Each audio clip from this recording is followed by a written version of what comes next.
O rei de Portugal, Dom Manuel, também conhecido como Venturoso, ordenou a Pedro Álvares Cabral que partisse para as Índias. Cabral partiu de Lisboa, lá de Portugal, no dia 9 de março de 1500.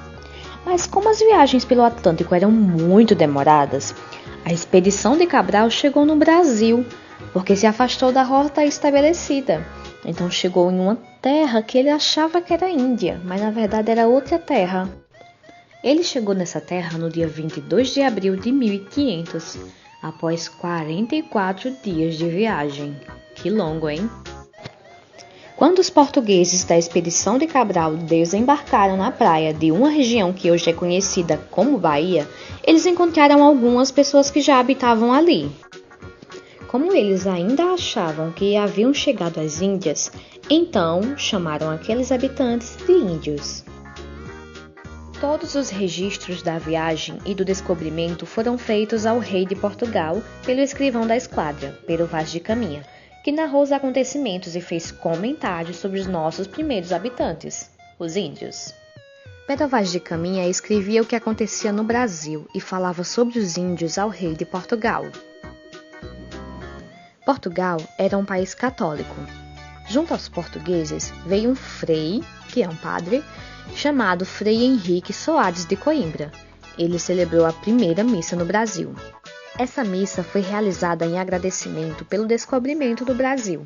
Foi realizada no dia 26 de abril de 1500. Antes de chegar ao Brasil, os portugueses sabiam que teriam que dividir a terra descoberta com os espanhóis, senão ia dar briga. Imagina aí. O acordo de divisão de terras foi feito a partir de um documento chamado Tratado de Tordesilhas. Esse tratado dividiu o território em duas partes, uma para a Espanha e outra para Portugal. Nesta imagem, você pode observar a divisão territorial proposta pelo Tratado de Tordesilhas. A parte amarela corresponderia às terras pertencentes a Portugal e a parte em verde às terras pertencentes à Espanha. Parece meio desigual, né? Mas vamos seguir em frente. Eita, mas aconteceu uma coisa. Alguns países não respeitaram o acordo e começaram a contrabandear as riquezas do Brasil, principalmente o pau-brasil, que era a nossa principal riqueza. O pau-brasil é essa árvore aí que vocês podem ver. Eles levaram ouro, levaram várias outras riquezas, principalmente essa daí. Imagina, ladrões, né?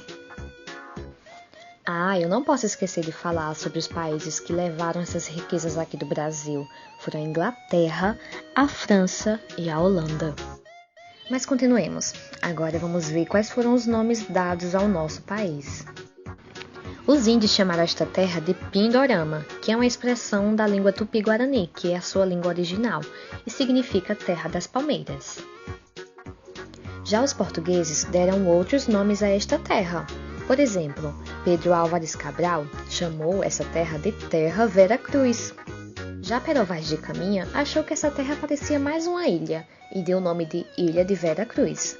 Depois, essa terra foi sendo chamada de Terra de Santa Cruz. Só depois é que chamaram essa terra de Brasil, lá no ano de 1503.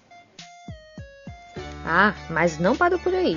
Quando Dom João VI chegou aqui no Brasil no ano de 1815, ele deu outro nome a essa terra. Ele chamou de Reino Unido de Portugal, Brasil e Algarves. No ano de 1822, o Brasil foi chamado de Império do Brasil. Depois, lá em 1891, de Estados Unidos do Brasil. Mas o nome que ficou oficial mesmo para o nosso país foi lá em 1967, chamado de República Federativa do Brasil. E se você não sabia, este é o nome oficial do nosso país. O Brasil não se chama apenas Brasil, ele se chama República Federativa do Brasil. Ficou claro para você? Espero que sim. Mas se não tiver ficado claro, pode falar comigo que aí eu vou tirar suas dúvidas, ok? Então, a gente fica por aqui. Agradeço a vocês de coração por assistir e até mais. Tchau e beijos!